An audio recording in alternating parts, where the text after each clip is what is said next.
Assalamualaikum. Selamat pagi. Hari ini kami sudah.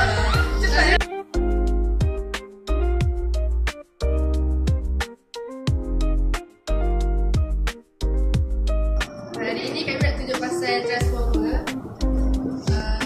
Yang kita orang buat kat sini ni transformer kincang naik. Yang ni 1,200 lilitan. Apa dia input? Input. Kalau ini output dah ada 12,000 lilitan. So mula-mula input kami letak 2 voltan. 2 volt. 2 volt. Lepas tu kalau output dia akan jadi 10 kali ganda. Maksudnya 20 voltan. 20 volt. 20 volt. Okay. Sekejap. Aku belum. Dah.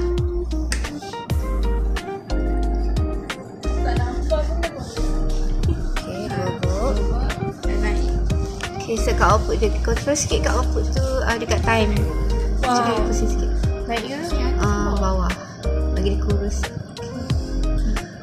Okay. So 10 volt. 20 volt, satu kotak 2. So dia ada Okay, 10 kotak lah. Okay, cuba kalau kita kurangkan. Okay, kalau kita naikkan input kita jadi 4 4. Okay, kalau 4 sepatutnya jadi 40 volt. 40 volt. Okay, kita control sekejap ya. Okay, kalau 2 volt, okay, 20 volt. Kemudian kita naik 4 volt. Okay, berlaku kenaikan voltan lah. Okay, kesimpulannya ni adalah transformer kincang naik.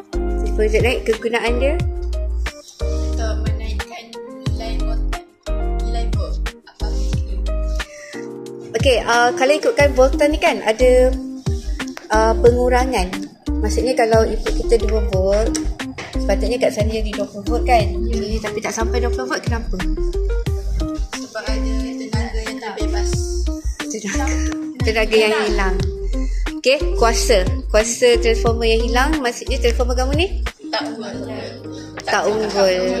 Okay, boleh tak kita kira kecekapan dia? Boleh. Macam mana? VP IP sama dengan SIS. Okay, tu cari kuasa kecekapan.